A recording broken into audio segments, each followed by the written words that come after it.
Mumtaz TV bersama menegakkan sunnah. Assalamualaikum warahmatullahi wabarakatuh.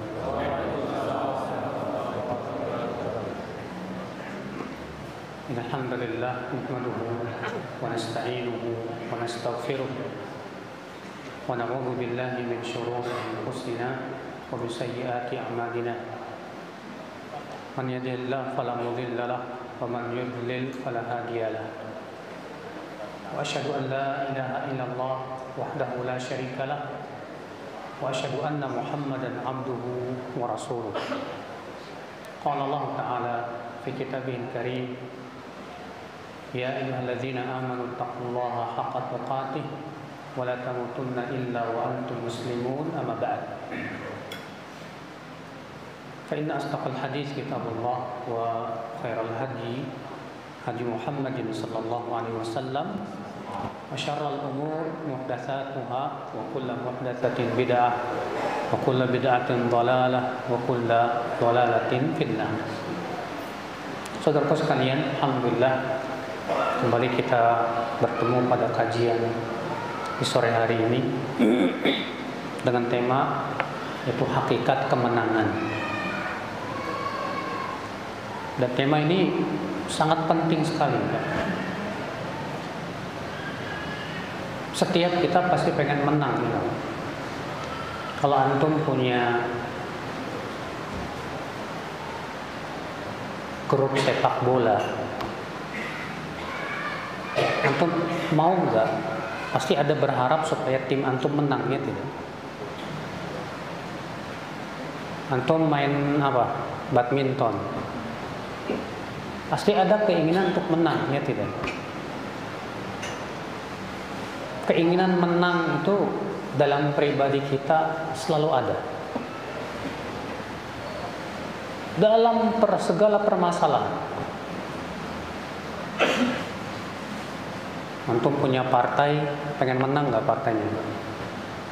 Apalagi mau pemilu nih. Antum punya organisasi, pengen tidak organisasi yang menang? Antum punya yayasan, pasti pengen yayasan antum yang menang. Keinginan menang itu selalu ada, saudara.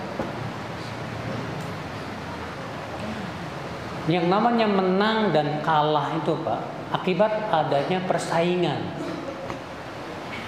Adanya apa? Persaingan.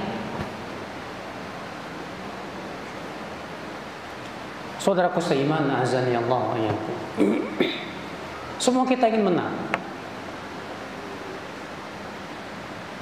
Tapi dalam masalah dunia, Allah sudah mentakdirkan tidak mungkin seseorang akan menang, terus tidak mungkin. Demikian Nabi SAW mengabarkan dalam hadis yang disahihkan oleh Syekh Al-Albani rahimahullah, ma rafa'allahu minad dunya illa wada'ah, kata Rasulullah. Tidak ada satupun masalah dunia yang menang tinggi kecuali pasti suatu ketika Allah akan apa? Jadikan kalah.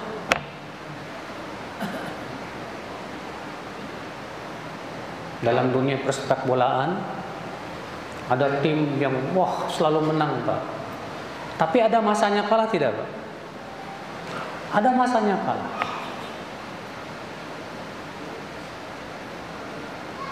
Saudaraku seiman, azan ya Allah wa iyyakum. Kemenangan yang hakiki bukan dalam urusan dunia. Kemenangan yang hakiki, saudaraku sekalian, adalah yang Allah sebutkan dalam Al-Quran. Allah mengatakan, faman zuhziha 'anil nar wa udkhilal jannah faqad faz.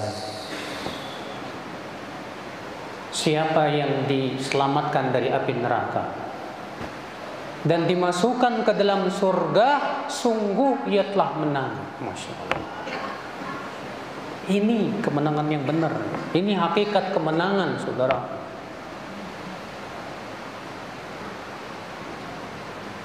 Saudaraku seiman, untuk bisa menang Dalam artian yang telah Allah sebutkan tadi. Siapa yang diselamatkan dari api neraka dan dimasukkan ke surga, sungguh ia telah menang. Gimana caranya? Bagaimana caranya supaya kita bisa diselamatkan dari api neraka dan dimasukkan ke surga? Kita menang mendapatkan surga Allah Subhanahu wa taala.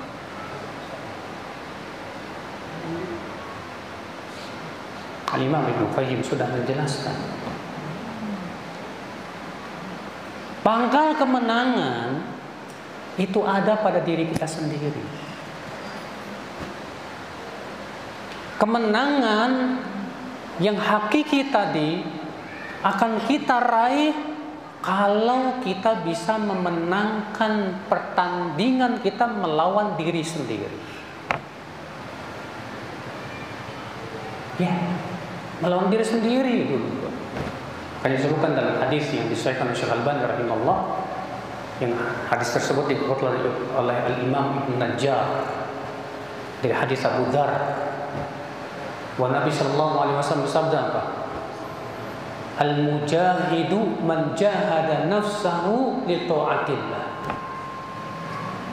Hakikat orang yang berjihad itu yang menjihadi dirinya sendiri untuk menaati Allah Subhanahu wa taala.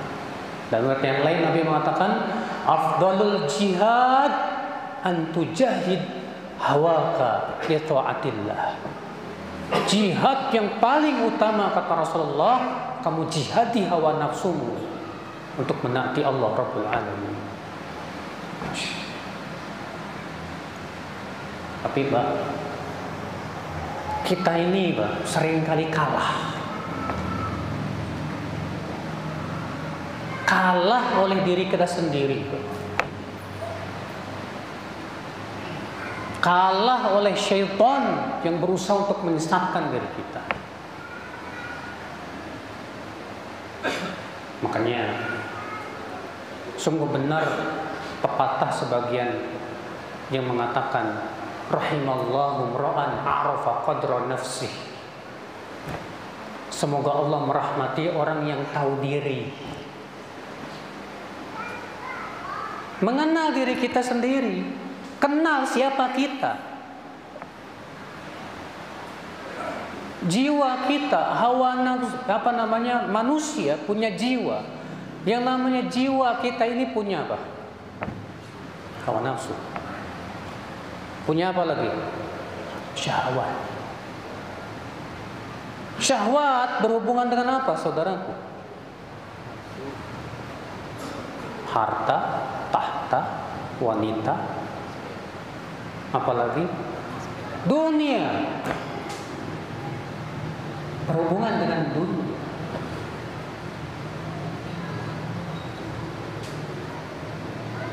Akhul Islam, saudaraku seiman.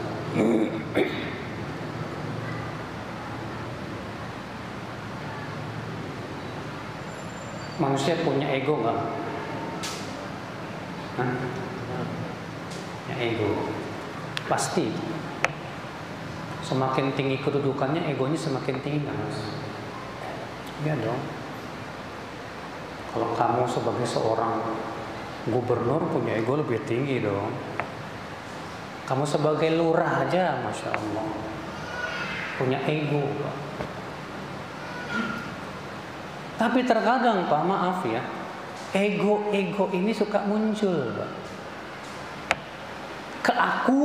Keakuan ini, Pak. Kita seringkali kalah oleh keakuan itu. Kalah. Makanya subhanallah ya, Al-Imam Ibnu Qayyim dalam kitab Madarijus Salikin ketika menyebutkan perkataan Syekh Abdul Qadir Jilani. Pernah dengar Syekh Abdul Qadir Jilani?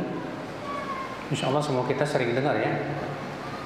Syekh Abdul Qadir Jilani berkata apa? Kun ma'al haqqi bila khalq wa kun ma'al khalqi bila nafs.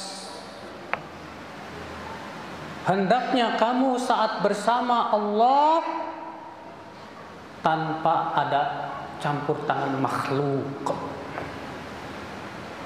Dan ketika kamu bersama makhluk tanpa ada campur tangan ego pribadi.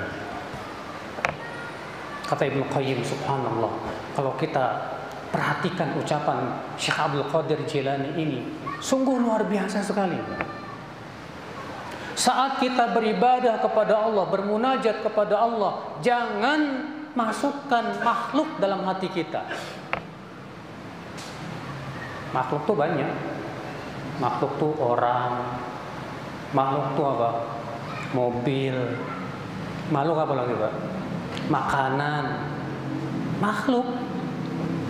Saat antum sedang baca Quran, pas baca Quran antum ngingat si fulan, si alan, ana yakin antum nggak bisa khusyuk. Kenapa? Makhluk masuk tuh Pak. Antum ketika sholat nggak bisa khusyuk, kenapa? Dirusak karena kita mengingat makhluk. Iya tidak? Allahu Akbar. Di awal khusyuk, masya Allah. Mulai ingat apa Pak? Ingat makanan. Ingat apa lagi Pak? Ingat kerjaan di kantor. Ingat si fulan. Sampai subhanallah terkadang lupa. Udah 2 apa 3. Kenapa kita tidak bisa khusyuk dalam sholat kita? Saat kita bermunajat dengan Allah, kita kalah. Kalah pertama oleh diri kita, kalah yang kedua oleh syaitan. Masuk makhluk pada diri kita, Pak.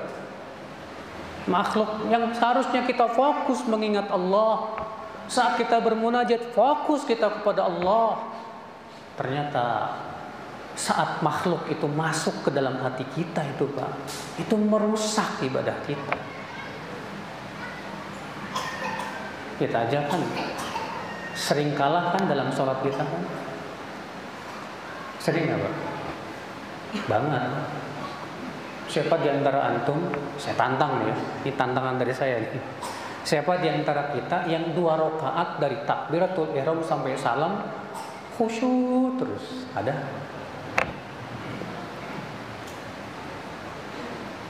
Enggak ingat makhluk sama sekali Pak. Enggak ingat dunia sama sekali. 2 rakaat itu fokus terus mengingat Allah Subhanahu wa taala. Waduh, berat Pak. Kenapa bisa terjadi begitu beratnya? Gitu. Kita punya 2 tantangan, Pak. Tantangan pertama, ada setan. Nabi menyebutkan bahwa dalam sholat itu ada setan yang bernama siapa? Khinzab atau khinzib. Yang memang disebutkan dalam hadis bahwa khinzab itu berusaha untuk membuat kita ingat di sana sini, sehingga akhirnya kita tidak bisa khusyuk. Yang kedua, kita punya hawa nafsu masalahnya. Dalam sholat saja kita sering kalah. Sering kalah. Ketika antum jam 3 mau tahajud atau saya tidur, kok kayaknya enak banget tidur ya. Sering kali kalah kita Pak. Tapi ketika antum berusaha memenangkan diri antum, bismillah, saya bangun. Udahlah, kenikmatan ini sebentar kok. Saya mau bermunajat kepada Allah. Antum tinggalkan itu tempat tidur antum yang enak, yang empuk, dengan kasurnya dan selimutnya. Dan antum kemudian memaksakan diri untuk pergi berwudu lalu salat, wallah, antum menang, alhamdulillah.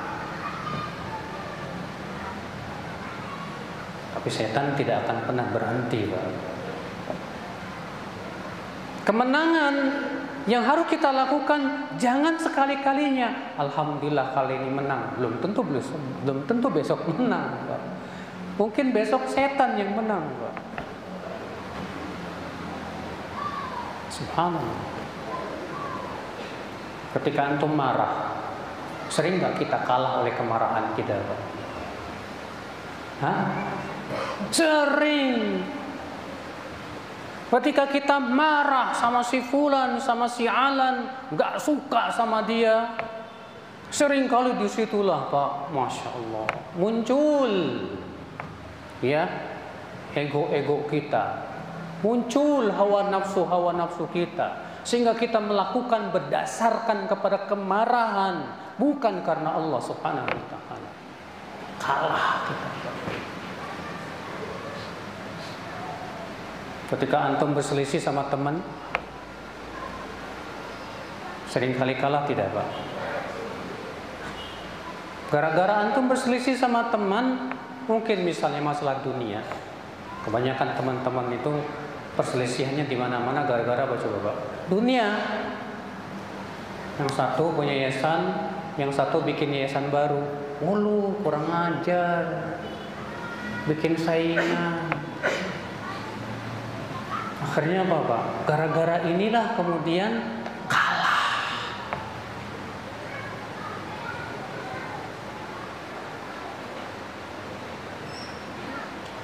Tidak ada lagi keadilan, tidak lagi sikap insaf. Siapa yang mendukung saya, dia teman saya. Siapa yang tidak mendukung saya, dia bukan teman saya. Kira-kira ini menang apa kalah? Hah? Kalah dia Pak. Kalah oleh apa? Hawa nafsunya Pak. Betapa banyak kita kalah oleh hawa nafsu kita. Tidak sadar ya akhi. Azan ya Allah. Ketika antum bikin artikel ataupun bikin status lah di Facebook ya, lalu ada yang memberikan komentar yang bikin antum ngambek, kesal. Saya mau tanya, ketika ada orang yang komentarnya nyebelin, apa sikap antum? Ketika antum langsung membalas dengan kemarahan lagi, berarti antum sudah kalah. Itu namanya membalas kebodohan dengan kebodohan, kejahilan dengan kejahilan. Kalah kita Pak. Orang yang menang ketika ada komentar yang nyebelin, yang bikin kita marah, kita kesal, diam dia. Apa manfaatnya? Saya bantah, saya balas dengan kemarahan lagi.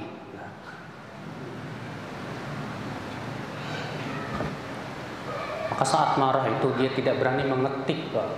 Ini orang menang. Baru setelah reda marahnya, dia pikirkan baik-baik, kira-kira bantahan yang terbaik itu seperti apa.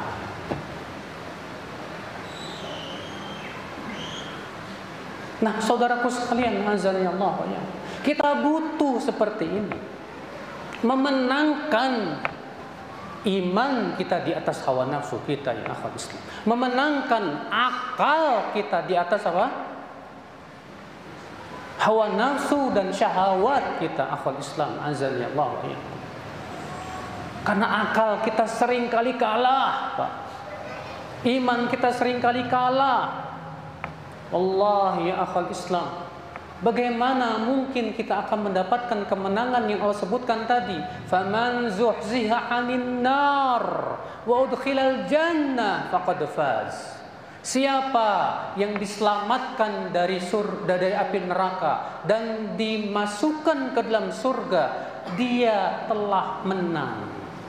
Sementara dia kalah terus sama hawa nafsunya. Sementara dia kalah terus oleh ego pribadinya. Selama ini dia kalah terus oleh dunia dan dunia. Kalah terus oleh keinginannya. Manusia punya keinginan tidak Pak? Punya keinginan? Keinginan itu ada dua Pak. Ada keinginan kepada kebaikan dan ada keinginan kepada apa? Kejelekan. Tapi terkadang seringkali kita kalah oleh keinginan kepada keburukan itu. Keinginan untuk memuaskan, kita lagi kesal sama orang ya. Maka ingin memuaskan kekesalan kita kepada dia dengan cara apa? Ghibah. Dengan cara apa lagi? Mencari-cari kesalahan. Dengan cara apa lagi akal Islam? Apa?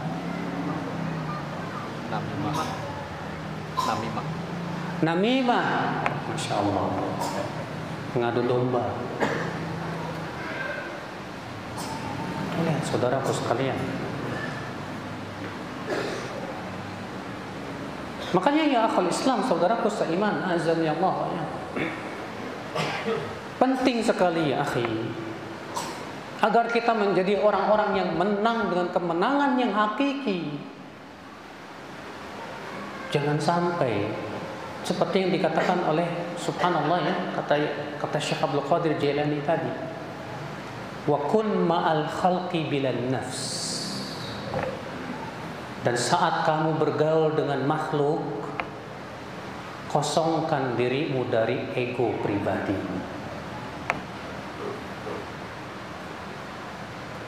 Jadilah kita orang yang tawadhu kepada makhluk. Jangan kita ingin memperlihatkan kelebihan-kelebihan kita.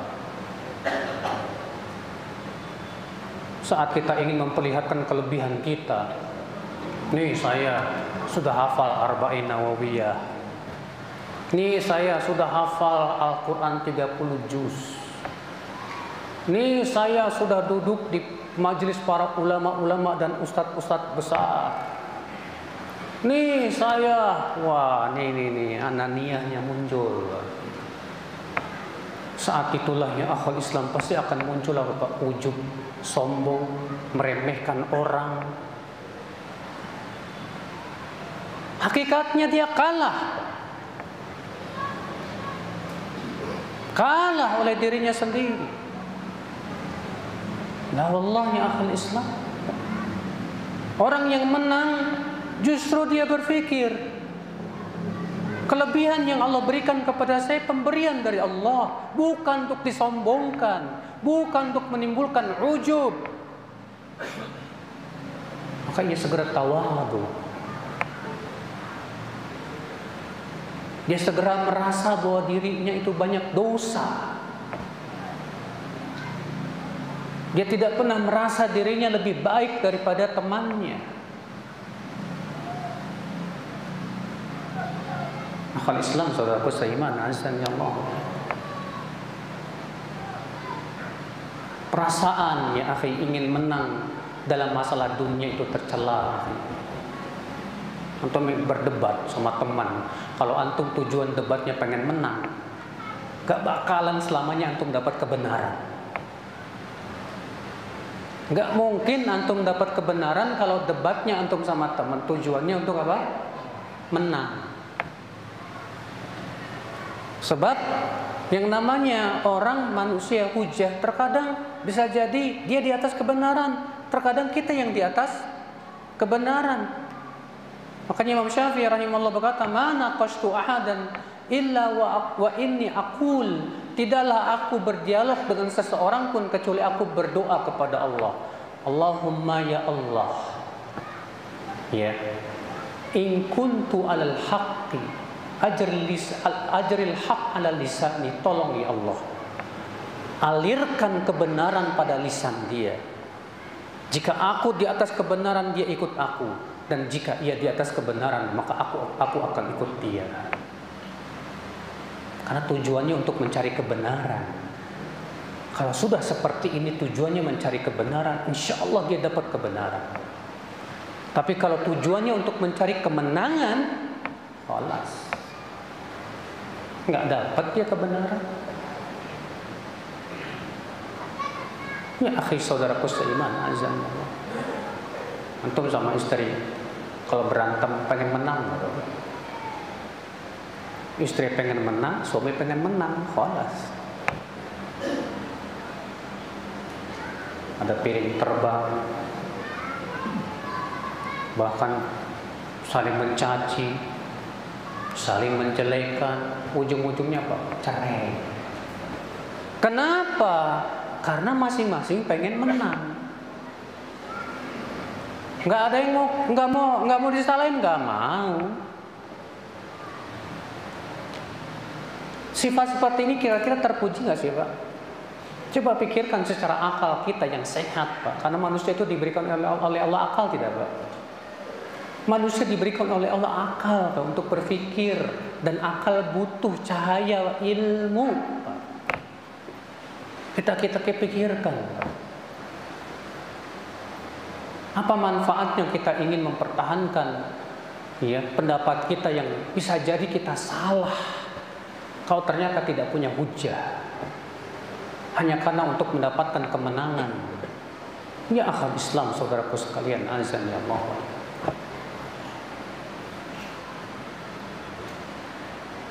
Dalam masalah agama apalagi Pak,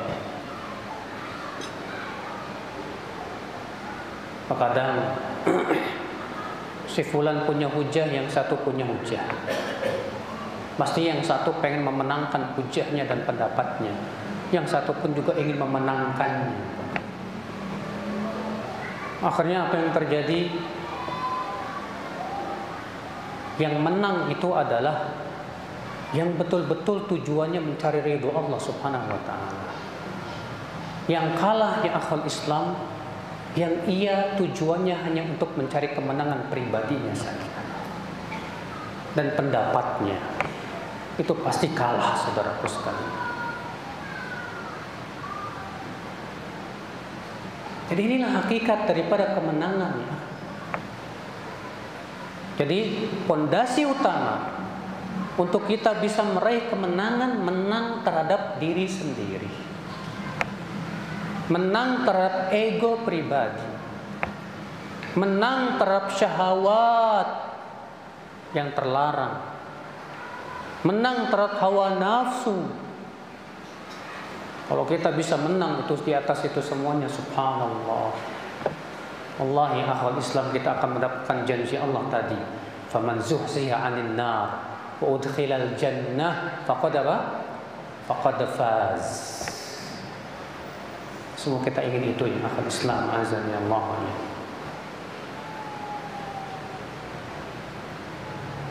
Akhi, manusia punya sifat tergesa-gesa enggak?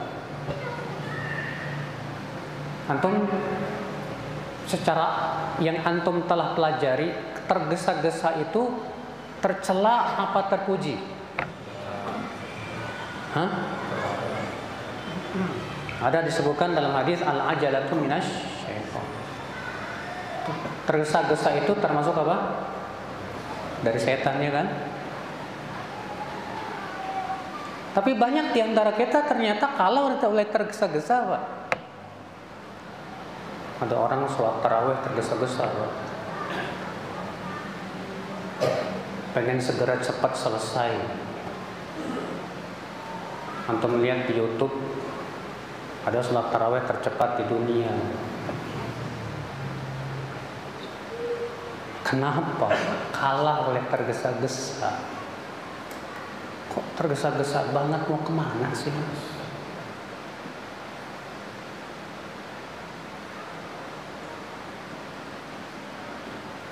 Ketika kita tergesa-gesa Pak, akal kita tumpul, gak bisa berpikir.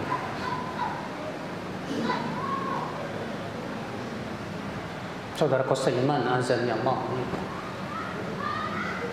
tergesa-gesa ya akal Islam dalam ibadah, ini sesuatu yang sangat buruk sekali. Baca Quran tergesa-gesa, sholat tergesa-gesa, ibadah apapun kalau antum lakukan dengan ketergesa-gesaan, bisa jadi ibadahnya nggak diterima oleh Allah Subhanahu wa ta'ala. Makanya disebutkan dalam hadis riwayat Bukhari dan Muslim ya, pernah ada seorang laki-laki masuk ke masjid, lalu dia sholat dengan tergesa-gesanya Pak. Setelah sholat datang ke Rasulullah dan mengatakan Assalamualaikum. Kata Rasulullah apa? Waalaikumsalam, irji fasalli fa innaka lam tusalli. Balik lagi kamu sholat, kamu belum sholat. Sholat lagi dengan tergesa-gesanya Pak. Setelah sholat datang lagi ke Rasulullah dan mengatakan Assalamualaikum. Kata Rasulullah, irji fasalli fa innaka lam tusalli. Balik lagi kamu sholat, kamu belum sholat. Gara-garanya apa? Nabi tidak menganggap sholatnya sampai 3 kali. Rasulullah menyuruh dia ngulangi sholat gara-gara tergesa-gesa. Antum sering tidak? Kita sering tidak, Pak, tergesa-gesa dalam memvonis orang. Sering banget, Pak. Apalagi kalau sudah tergesa-gesa mengkafirkan orang, waduh itu bahaya banget, Pak. Mudah mengkafirkan. La haula wala quwata illa billah. Kata Rasulullah SAW, man qala li akhiya kafir faqad ba'a bi ahaduhuma. Siapa yang mengatakan kepada saudaranya sesama muslim, hai kafir, maka akan kembali kepada salah satu daripada keduanya. Fa in kana kama qal, kalau yang dituduh kafir memang benar kafir, masuk tuh. Wa illa, tapi kalau tidak benar, raja'at ilaih, kembali kepada yang menuduhnya. Kembali kepada yang menuduhnya, saudaraku sekalian, azan ya Allah. Hati-hati.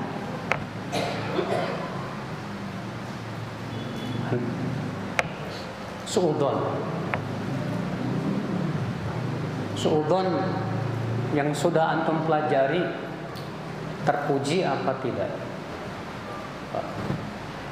Yang menurut Bapak sudah pelajari, suudzon itu terpuji apa tidak? Suudzon apa? Berburuk sangka, ya. Kira-kira terpuji nggak, Bang? Masa? Benar. Kalau malam-malam ada orang tiba-tiba ngeloncatin pagar rumah orang, Bapak nggak boleh suudzon.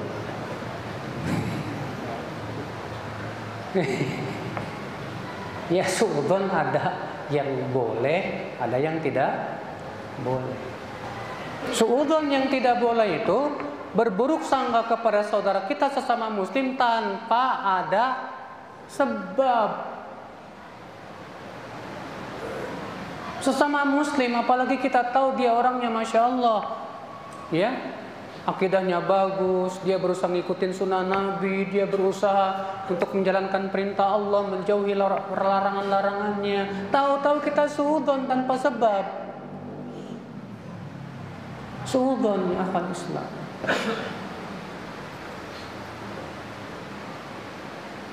Kita seringkali kalah oleh suudzon ini, Pak. Itu si anu kerjaannya gonta-ganti mobil mulu. Ya kita dulu, jangan suudzon dulu. Bisa jadi dia lagi jualan mobil. Kerjaannya memang jualan mobil, ya pasti gonta-ganti lah. Husnudzon dulu dong. Kita enggak langsung suudzon. Atas dasar suudzon langsung bikin vonis dan sikap. Banyak nggak beginian, Pak? Banyak, Pak. Kalah sama suudzon kita. Nauzubillah. Nggak ada tabayun, nggak ada. Padahal kan kewajiban kita tabayun dulu nggak, Pak? Kewajiban kita tabayun dulu. Kenapa si fulan kok melakukan seperti ini? Kenapa si alan kok melakukan begini? Ketika kita mendengar seorang misalnya yang kita tahu dia punya ilmu, alim, melakukan perbuatan yang seakan kita ingkari, langsung suudzon sama dia. Salah besar, Pak. Kita kalah sama suudzon. Kewajiban kita tabayun. Tanya, apa sebabnya Anda berkata seperti itu? Apa sebabnya Anda melakukan perbuatan seperti itu? Bisa jadi dia punya hujah yang Anda tidak tahu. Rasulullah aja, subhanallah, ya, di zaman Rasulullah SAW, Mu'adz bin Jabal ketika pulang dari dari Syam, maaf ya, sesampainya di kota Madinah, Mu'adz bin Jabal langsung sujud ke Rasulullah. Pak, bayangkan, sujud kepada manusia dalam syariat Islam itu termasuk syirik besar, Pak. Tapi apa kata Rasulullah kepada Mu'adz bin Jabal? Ya Mu'adz, ma hamalaka ala hadza? Apa yang membuat kamu berbuat seperti ini, ya Mu'adz? Lihat, Rasulullah tidak langsung vonis kan? Enggak kayak kita. Kalau kita langsung vonis nggak, Pak? Vonis. Senjatanya apa, Pak? Tahdzir. La haula wala quwata illa billah. Hatib bin Abi Baltah, saat itu Rasulullah sudah mempersiapkan 10.000 pasukan untuk menyerang Mekah. Dan Rasul menyuruh supaya para sahabat merahasiakan. Jangan sampai berita ini sampai kepada penduduk kota Madinah, Mekah. Hatib bin Abi Balta'a mengirim surat ke temannya di kota Mekah. Allah pun mewahyukan kepada Rasulullah SAW. Maka Rasulullah mengutus beberapa sahabat untuk mengejar wanita yang dikirim oleh Hatib. Apa kata Rasulullah kepada Hatib? Dipanggilnya Hatib. Datanglah Hatib. Melihat Hatib datang, Umar langsung geram. Apa kata Umar? Ya Rasulullah, da'ni qad adrib unuqah. Ya Rasulullah, biarkan aku penggal leher orang. Masya Allah. Apa kata Rasulullah? Lihat, ya Hatib, ma hamalaka an hadha. Apa yang membuat engkau berbuat seperti ini, hai Hatib? Masya Allah.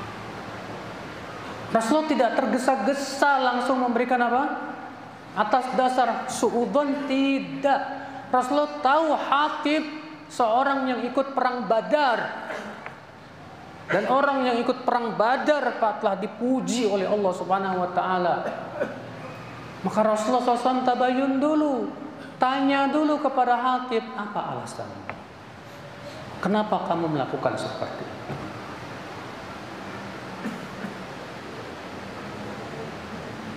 Kadang kita tidak ada yang namanya tabayun dulu.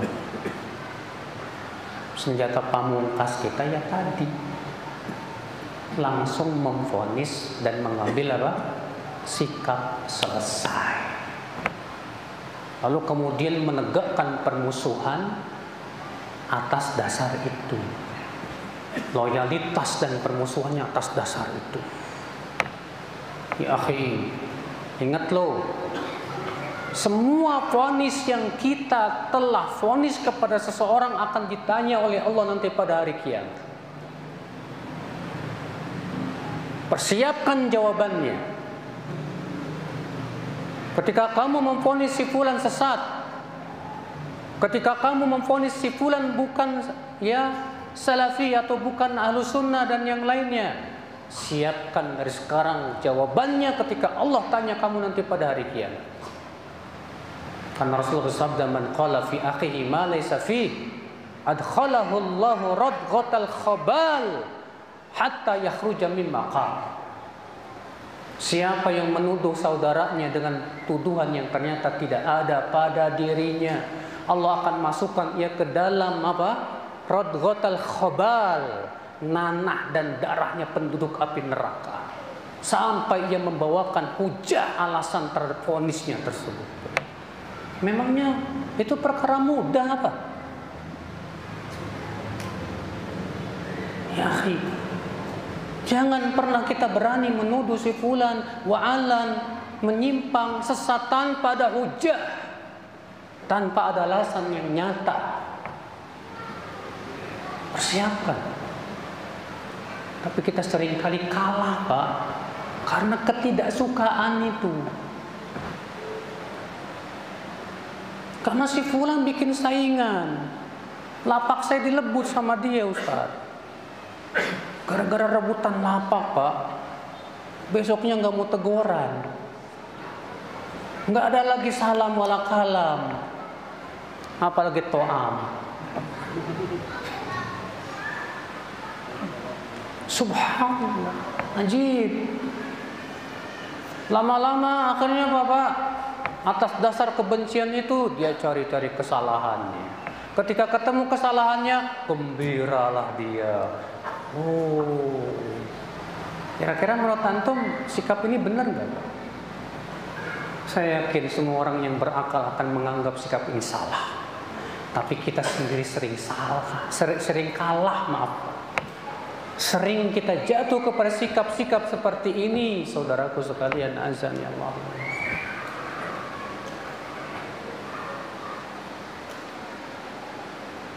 Ya akhwat Islam, saudaraku seiman, azan ya Allah.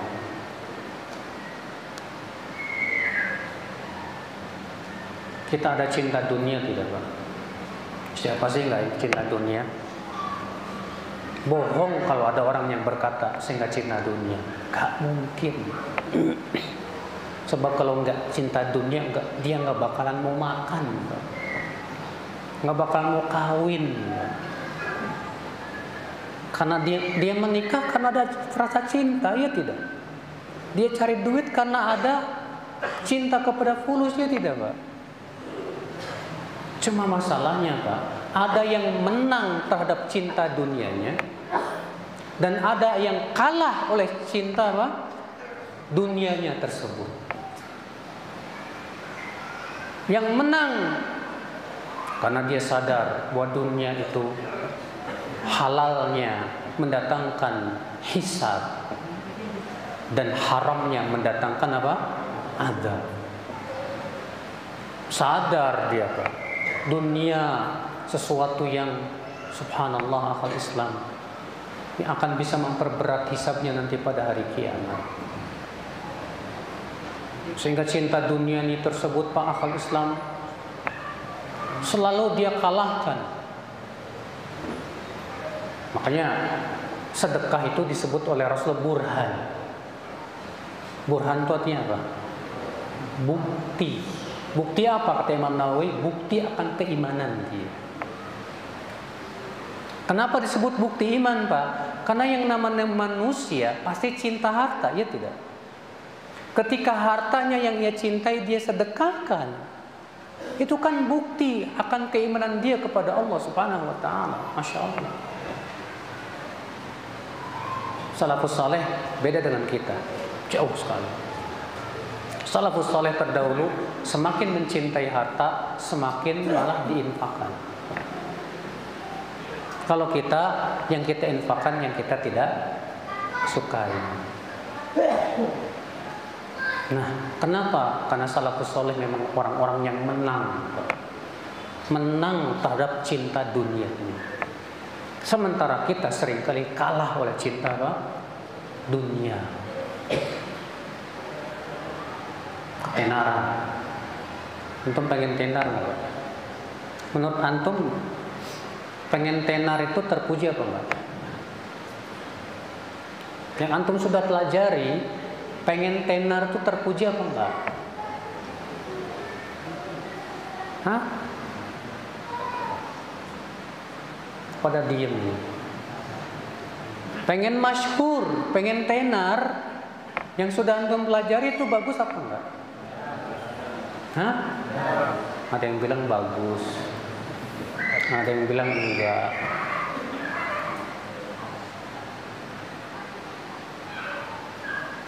Sekarang saya mau tanya, Pak, kalau kita masyhur di dunia, sehingga kemasyhuran itu seringkali menimbulkan rasa manis di hati. Sebab kalau orang sudah masyhur dan tenar, orang akan mengenal dia, menghormati dia. Iya tidak?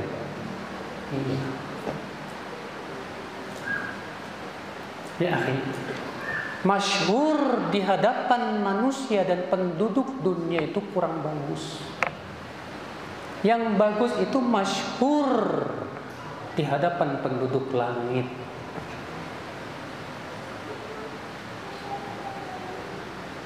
Makanya Rasulullah SAW mencela orang-orang yang menginginkan kemasyhuran.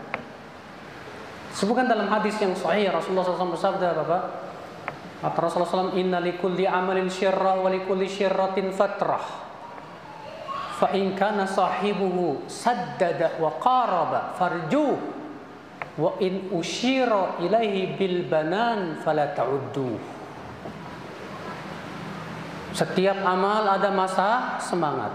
Setiap masa semangat ada masa apa? Lemah. Jika pelakunya, kata Rasulullah, melakukan perbuatan yang tepat dan mendekati kebenaran, harapkan dia bisa istiqomah. Tapi kalau dia pelakunya bersungguh-sungguh beramal hanya ingin usyira ilaihi bil banan, ingin dapat diacungkan jempol, Pak.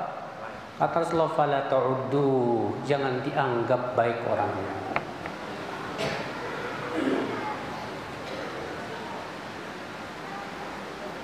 Antum yang dakwah, masuk dalam dunia media sosial dan dakwah, susah Pak.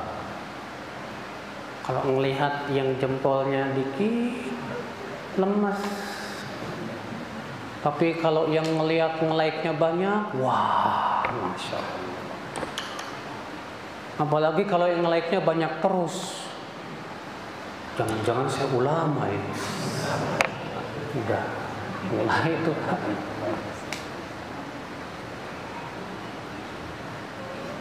Salafus saleh tidak suka ketenaran. Nggak suka mereka ketenaran. Makanya Rasulullah SAW memuji Pak, orang-orang yang apa? Yang kata Rasulullah, innallaha yuhibbul abdad at-taqiyyal khafiyyal ghani.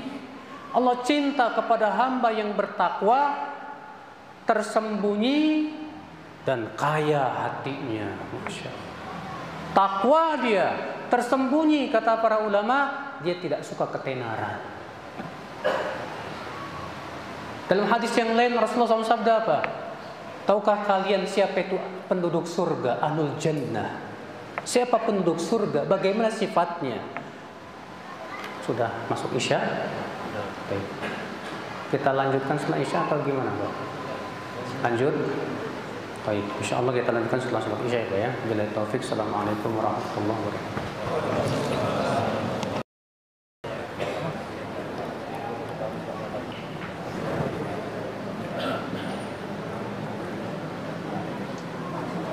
Alhamdulillah, wassalatu wassalamu ala Rasulillah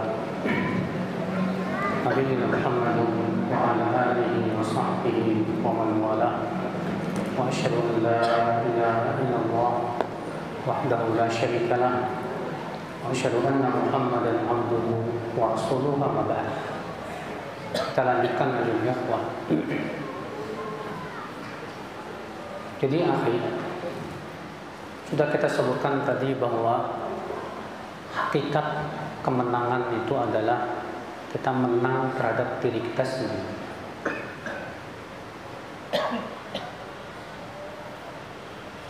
Menang menghadapi keburukan-keburukan jiwa. Menang melawan hawa nafsu pribadi. Menang melawan syahwat-syahwat yang terlarang. Nah, sudah saya berikan banyak contoh sekali. Hal-hal yang menyimpang dari jiwa kita, yang seringkali membuat kita ini kalah. Terakhir tadi saya sebutkan contohnya, yaitu keinginan kita tenar, ingin terkenal, ingin masyhur.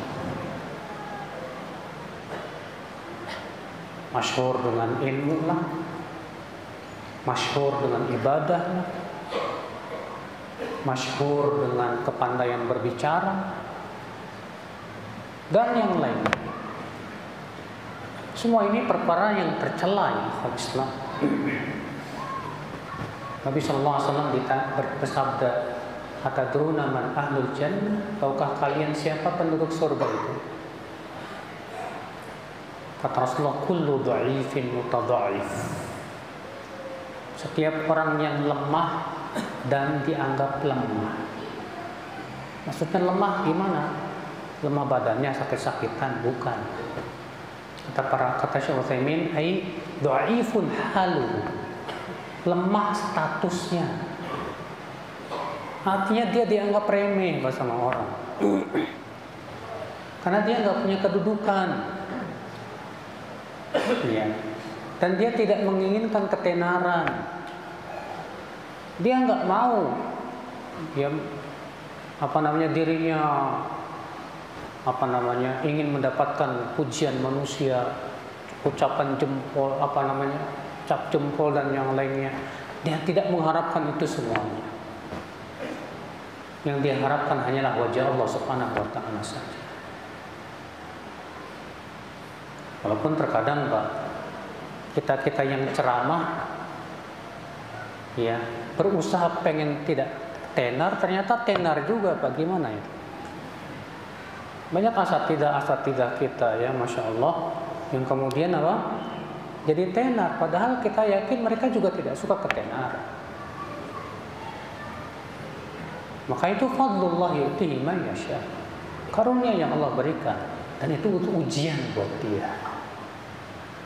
Karena ketenaran itu ujian, bukan, Pak? Ujian. Imam Ahmad bin Hanbal mengatakan apa? Waditu anni askunu bil badiyah laqad ubtulitu bisyuhrah. Aku ingin tinggal di pedesaan terpencil saja, karena aku sedang diuji oleh Allah dengan ketenaran.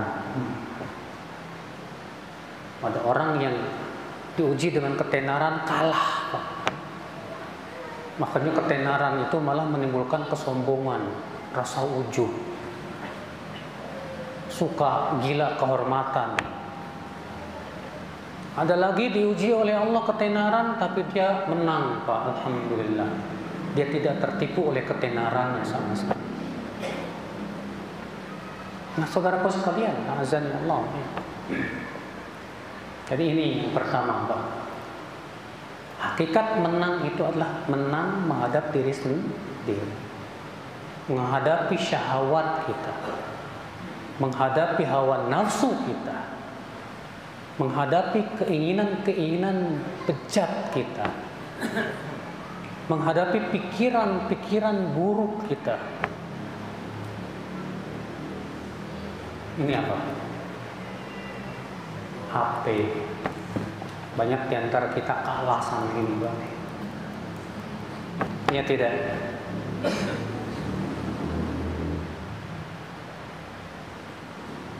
Mungkin kalau dibanding-bandingkan, Pak, baca Quran dengan baca HP-nya lebih sering baca HP-nya. Itu aja sudah kalah, Pak.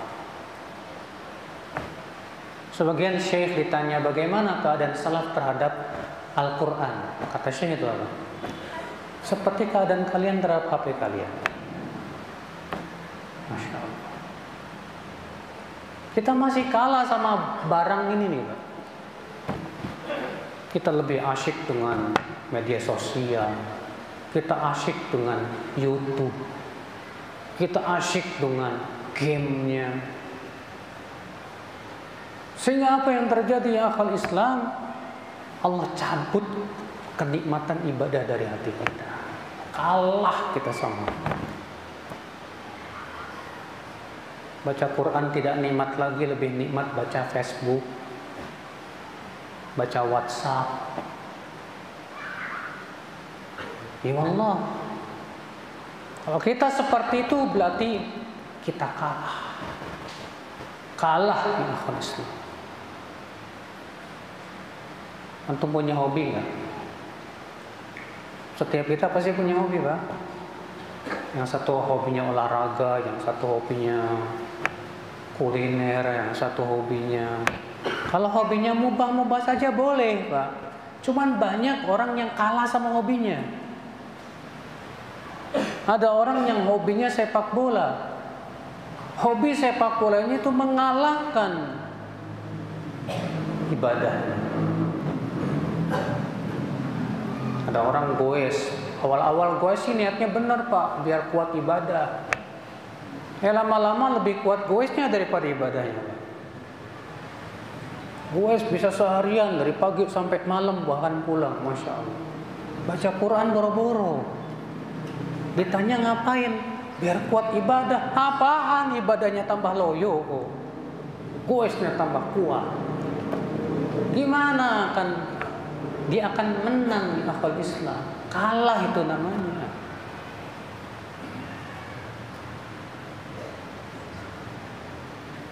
Akhir Islam, saudaraku sekalian, azan ya Allah ya.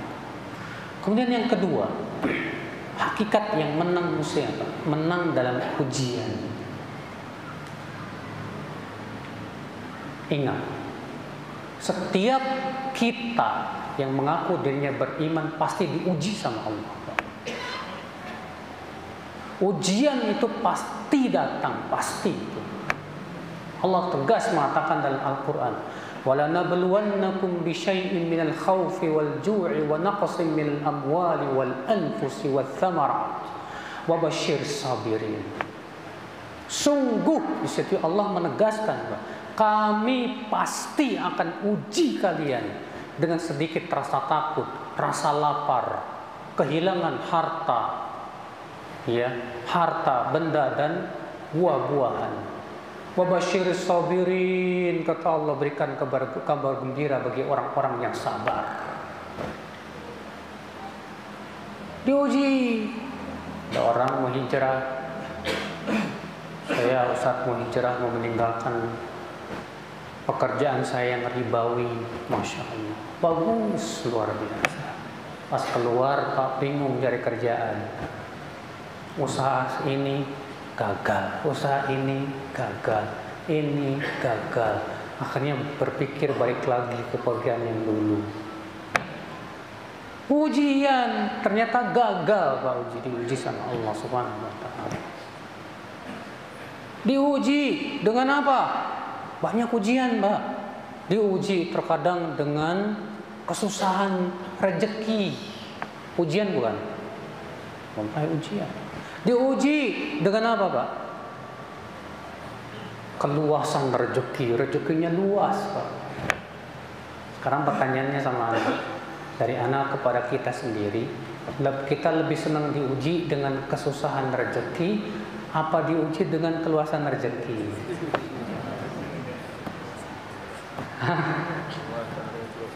Semua kita pasti ingin diuji dengan keluasan rezeki.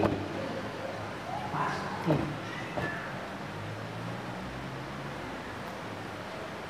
Apa kata Hudzaifah bin Yaman? Ubtulina bid-dharra fasabarna. Summa ubtulina ba'da Rasulullah sallallahu alaihi wasallam bisarra falam nasbir. Dulu di zaman Rasulullah kita diuji dengan kesusahan, kita sabar. Setelah Rasulullah wafat kita diuji oleh Allah dengan kesenangan. Ternyata kita tidak bisa sabar.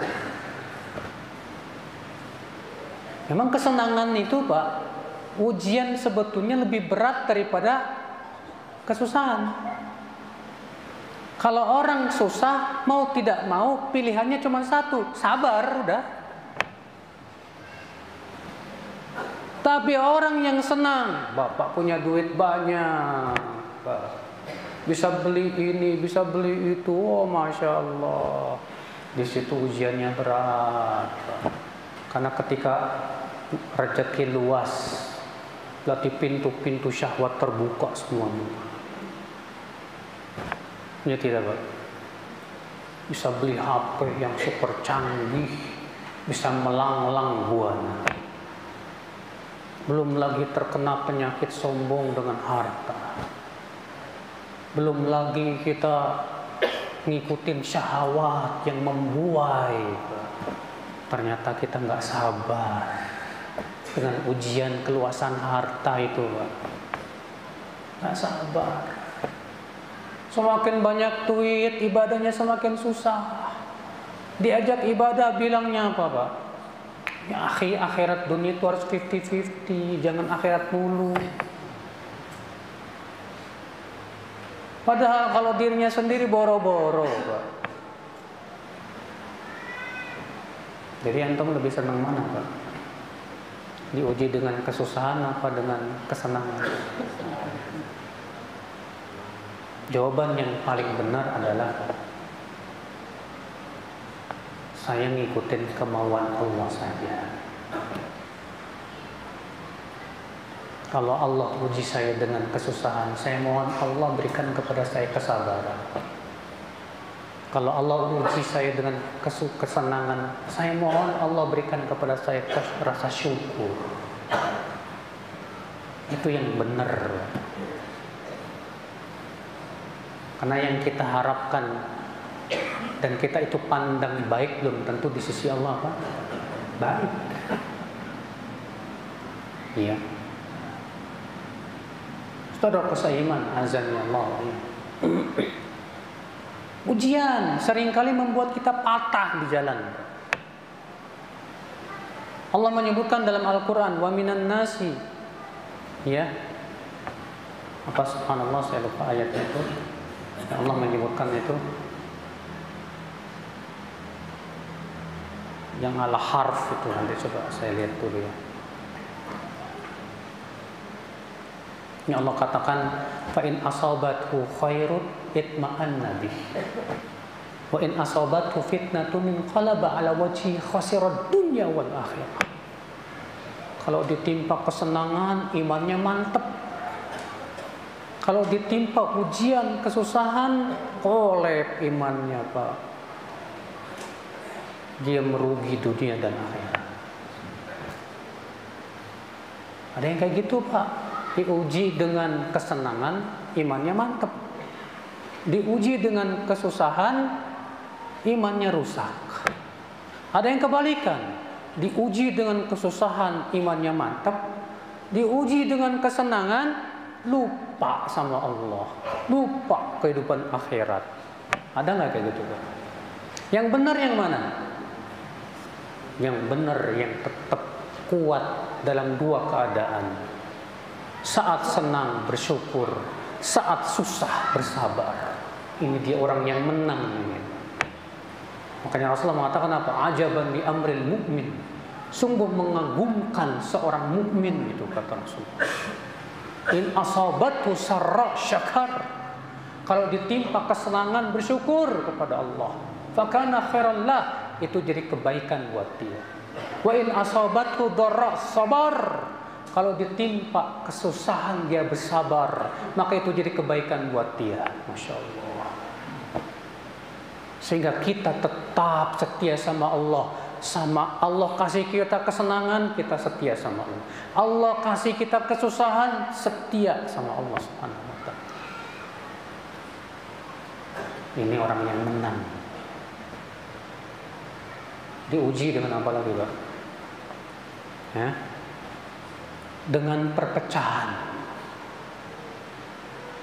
Perpecahan umat ujian bukan, Pak? Kenapa Allah jadikan umat Islam berpecah belah? Kenapa Allah menginginkan adanya perpecahan? Jawabnya satu. Allah ingin memilah dan memilih. Allah ingin menguji siapa yang mengikuti wahyu dan siapa yang lebih mengikuti hawa nafsu. Siapa yang bersungguh-sungguh mencari kebenaran dan siapa yang tidak bersungguh-sungguh. Jadi perpecahan, perselisihan, ujian. Maka akan terlihat siapa yang menang ketika menghadapi ujian perpecahan ini. Adapun orang yang terus mencari ilmu, menggali ilmu, mencari kebenaran, menang insyaallah biidznillah. Dan dia ngikutin wahyu Allah Azza wa Jalla. Adapun yang lebih mengikuti ra'yunya, pendapat pribadinya dan hawa nafsunya, kalah dia. Ujian. Memang hidup di dunia itu ujian tidak, Pak? Ujian. Allah mengatakan i'lamu annama amwalukum wa auladukum fitnah. Ketahuilah bahwasanya harta dan anak-anak kalian itu apa? Fitnah. Fitnah itu apa? Ujian. Ujian. Diuji, kita bakalan diuji, Pak, diuji. Antum dikasih sama Allah ilmu, itu ujian juga buat antum. Kita-kita yang dikasih ilmu nih, alhamdulillah ilmunya banyak, alhamdulillah diuji itu. Pertama, itu ilmu diamalin apa enggak tuh? Yang kedua, itu ilmu menimbulkan ketawaduan atau malah menimbulkan kesombongan tuh, Pak. Ada sebagian ikhwan merasa, Pak, ketika melihat yang baru ngaji, ente junior, aneh senior. Perasaan itu saja sudah menunjukkan dia kalah, Pak, dalam ujian. Belum tentu yang senior lebih baik di sisi Allah daripada yang junior, Pak. Bisa jadi yang baru ngaji lebih takut kepada Allah, lebih semangat kepada kebaikan. Sementara kita yang sudah lama ngaji, hatinya tambah keras, lisannya tambah pedas. Ada nggak orang kayak gitu, Pak? Orang semakin lama ngaji, lisannya tambah pedas, Pak. Ada nggak? Ada. Nggak tahu dia ngaji apa ngerujak, nggak tahu saya. Harusnya kan semakin banyak ilmu semakin lembut, tidak? Semakin banyak ilmu semakin sayang, tidak? Itu harus, Pak. Makanya Allah disandingkan kasih ilmu dan kasih sayang. Allah berfirman, Rabbana wasi'ta kulla syai' rahmatan wa ilma. Ya Allah, wahai Rabb kami, kasih sayang dan rahmatmu meluasi segala sesuatu. Kata Ibnu Qayyim dalam Madarijus Salikin apa? Ini menunjukkan bahwa kasih sayang dan ilmu itu harus disatukan. Orang yang punya ilmu tapi tidak punya kasih sayang arogan, cepat memvonis. Orang yang punya kasih sayang tapi tidak punya ilmu, kasih sayangnya bodoh. Ujian, Pak. Jadi yang namanya hidup tidak lepas dari ujian. Antum dipuji aja ujian. Ada orang yang muji-muji antum, oh, Masya Allah, antum orangnya Masya Allah. Orang yang menang, Pak, langsung hatinya, ya Allah, kok saya nggak suka pujian kayak gitu ya. Saya ngeri nih kalau dipuji, jangan-jangan sampai kena penyakit sombong, ujub. Hati-hati, segera dia berdoa seperti yang dilakukan oleh Abu Bakar radhiyallahu anhu. Abu Bakar kalau dipuji, beliau berdoa apa? Iya. Apa kata Abu Bakar? Allahumma la tu'akhidni bima yaqulun waghfir li fima la ya'lamun waj'alni khairan mimma yadhunnun. Ya Allah, jangan siksa aku disebabkan oleh pujian mereka, dan mohon ampunkan aku dalam perkara yang mereka enggak tahu, dan jadikan aku lebih baik daripada sangkaan mereka. Iya. Antum punya pengikut yang banyak di Facebook dan yang lainnya, ujian, Bapak. Nah inilah saudaraku sekalian, azan ya Allah wa iyyakum. Inilah kita ingin menjadi orang yang menang, saudara. Menang yang hakiki, yang tadi sudah kita sebutkan. Menang ketika kita diselamatkan dari api neraka dan dimasukkan ke dalam surga. Menang ketika kita diberikan oleh Allah istiqomah sampai akhir hayat kita. Kita wafat di atas iman dan Islam. Kita wafat dalam keadaan husnul khatimah. Itu yang merupakan kemenangan yang luar biasa. Semoga yang saya sampaikan bermanfaat pada malam ini. Kita buka tanya jawab. Barangkali ada yang mau bertanya, dipersilakan dengan tulisannya.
Kalau saya orang awam, Ustaz, ngaji kalau di sini kok sedikit-sedikit nanya ustadznya dari yayasan mana, rujukannya siapa, mohon nasihatnya Ustaz. Memang Pak, pertama ya, memilah dan memilih ustadz itu memang penting juga, supaya kita tidak salah dalam berguru. Sebab kalau kita salah dalam berguru, akibatnya fatal. Kalau ternyata gurunya pemikirannya liberal, gimana? Kalau ternyata gurunya pemikirannya Syiah gimana? Kalau ternyata gurunya itu pembela LGBT itu gimana? Jadi penting untuk kita tahu hakikat guru kita ini pemikirannya gimana. Ya. Tapi ingat, jangan sampai yang menjadi tolak ukur kita adalah berdasarkan ismu tertentu.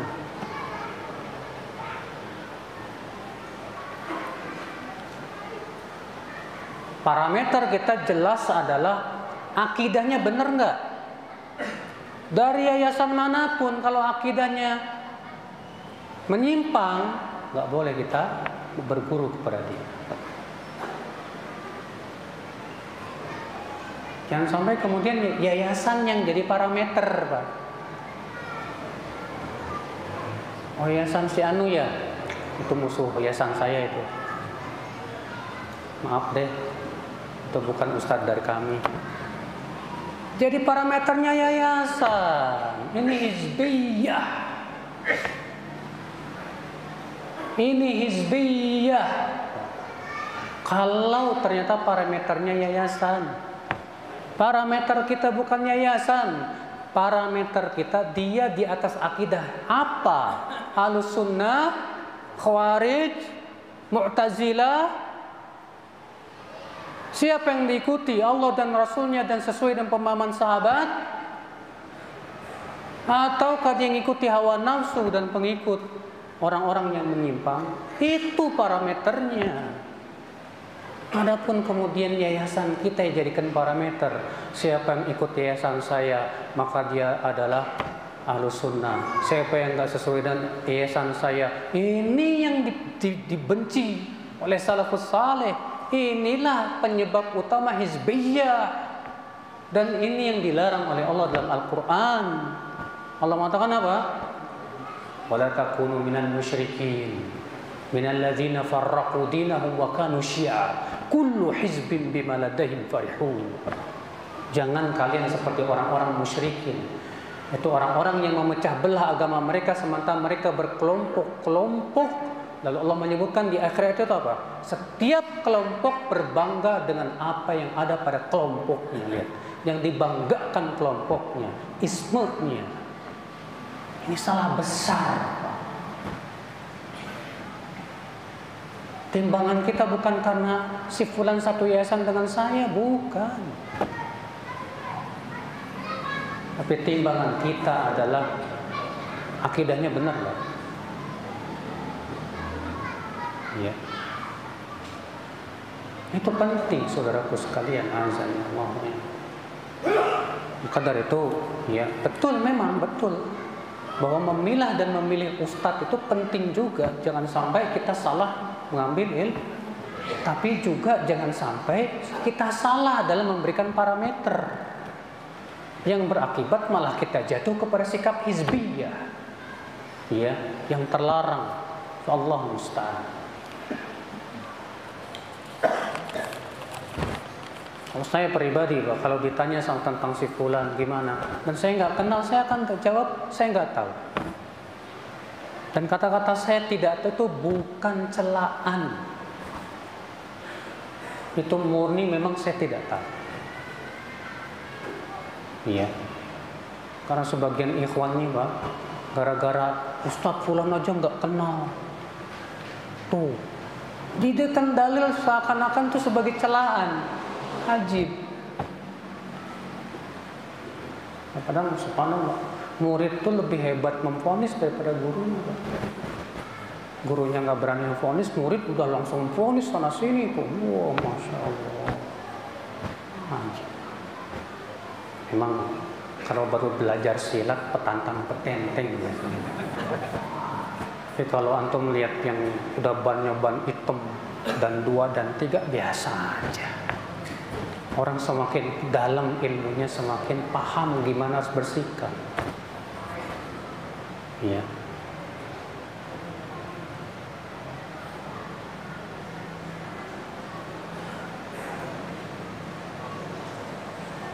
Seringkali kami menerima nasihat jarang introspeksi diri. Kami merasa bahwa ustadznya sedang berpihak kepada kami dan sedang menasihati lawan kami.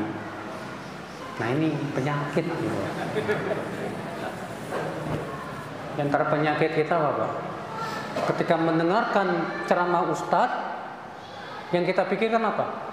Ini cocok buat si A, pas. Bukan mikir buat diri sendiri gitu, Pak. Ada yang kebalikan, Pak. Ketika ustadz itu berceramah dan ternyata dirinya kena, apa kata dia? Kurang ajar ustadz bingung saya. Subhanallah. Ini penyakit dua-duanya. Kalau ternyata memang ada pada diri kita dan ustadz tersebut tidak ada niat sama sekali untuk nyinggung dia, maka seharusnya dia semakin berusaha. Oh, astagfirullahaladzim, ceramah ustadznya ada pada diri saya. Ya, ternyata saya masih melakukan perbuatan-perbuatan tersebut yang ternyata itu haram dalam syariat. Saya istighfar minta ampun kepada. Harusnya kan begitu.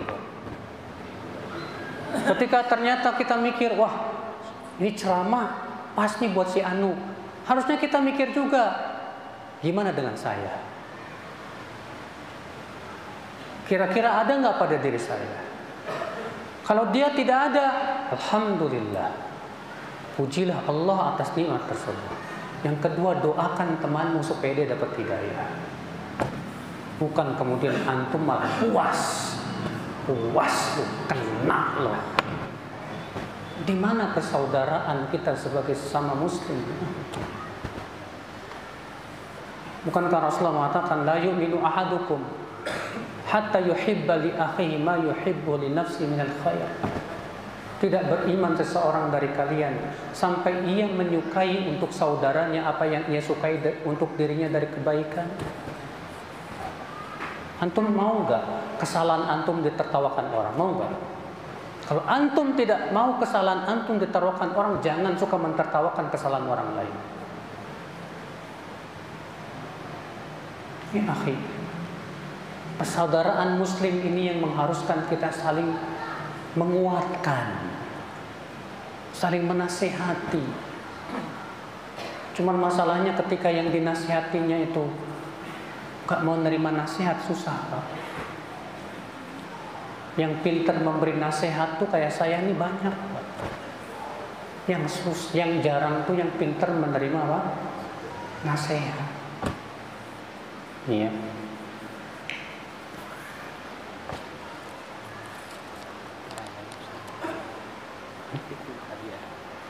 Oh ya.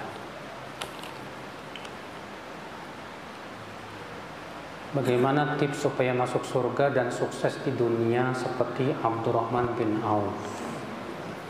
Ya tadi Pak, kita kan pengennya diuji dengan kesenangan. Iya. Kita semua pengen kayak Abdurrahman bin Auf. Hartanya banyak, imannya kuat. Padahal Abdurrahman bin Auf pun tidak mengharapkan itu. Semua sahabat yang akhwal Islam yang mereka harapkan adalah supaya diberikan kesabaran saat diberikan keujian dan syukur saat diberikan apa? Kesenangan itu. Apa kata Umar bin Abdul Aziz, sang khalifah yang sangat adil? Kata beliau apa? Innama ardo lima waqi'il qadar. Ridhoku hanyalah sesuai dengan ketentuan Allah saja. Naam, kalau Bapak ingin sukses di dunia dengan banyak harta, usaha pertama. Yang kedua, mintalah kepada Allah yang terbaik buat kita. Karena belum tentu Pak, luasnya rezeki itu kebaikan buat Bapak. Boleh jadi luasnya rezeki malah menipu kita. Kita tidak tahu. Minta yang terbaik, ya Allah berikan kepadaku yang terbaik. Ya. Dan berikan kekuatan ya Allah, untuk senantiasa menaatimu dalam setiap keadaan ya Allah. Ya. Nah ini akal Islam. Makanya saya mau tanya, Rasulullah SAW keadaannya gimana? Ternyata Rasulullah SAW tidak pernah berdoa sama Allah, ya Allah berikan kepadaku kerajaan seperti kerajaan Sulaiman. Berikan ya Allah kepadaku harta sebanyak harta si Qarun. Gak pernah Rasulullah minta itu. Rasulullah hanya disuruh sama Allah apa?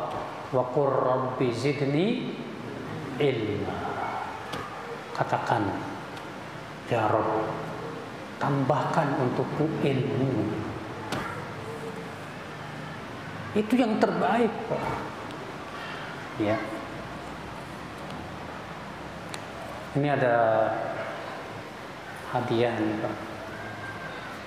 Yang bisa jawab dapat hadiah. Pertanyaannya insya Allah mudah-mudah. Pertanyaan yang pertama,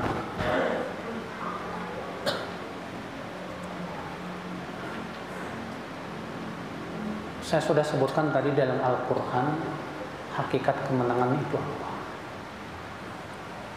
Dalam Al-Quran Allah menyebutkan tentang hakikat kemenangan, apa itu? Nah. Kemenangan ialah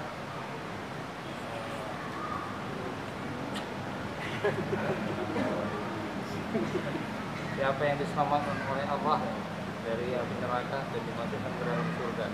Masya Allah. Siapa yang diselamatkan oleh Allah dari api neraka dan dimasukkan ke surga, maka sungguh ia telah sukses dan menang. Betul, Pak. Ini, Pak. Saya sebutkan tadi, Pak, bahwa pangkal kemenangan hakiki itu apa?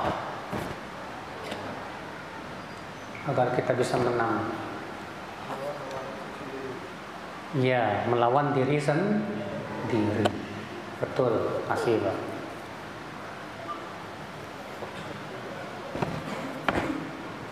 Melawan diri sendiri itu, Pak. Ya.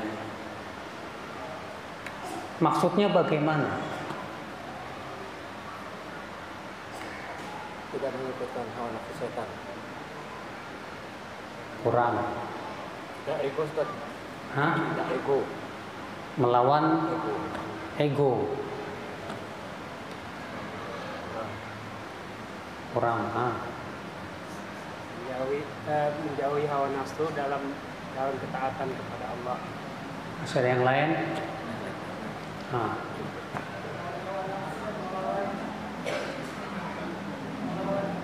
Udah.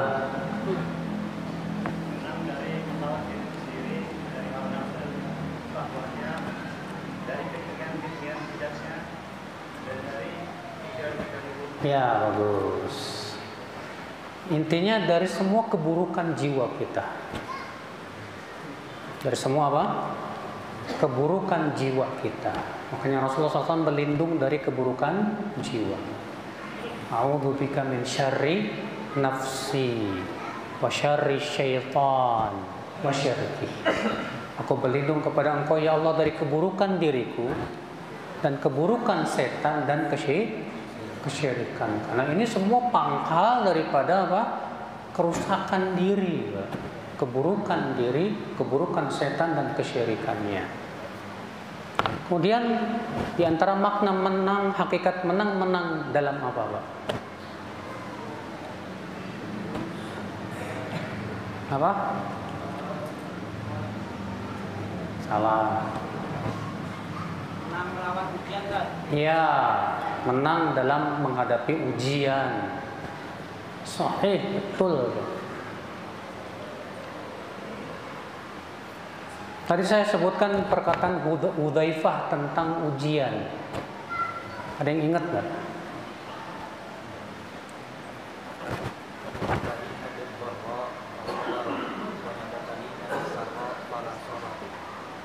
Apa? Nabtali ubtulina asabarna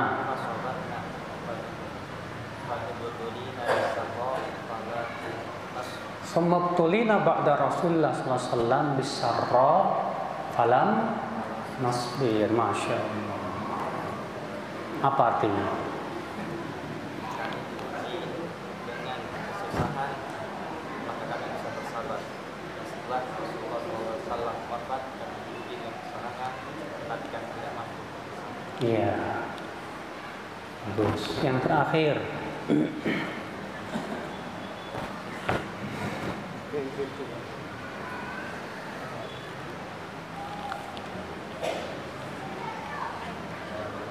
Siapa khalifah yang mengatakan aku hanyalah ridho dengan ketentuan Allah? Umar bin Abdul Aziz. Baik, saya kira cukup sampai di sini. Semoga yang sampaikan bermanfaat. Subhanallah wa bihamdihi, asyhadu an la ilaha illa anta, astaghfiruka wa atubu ilaik. Assalamualaikum warahmatullahi wabarakatuh.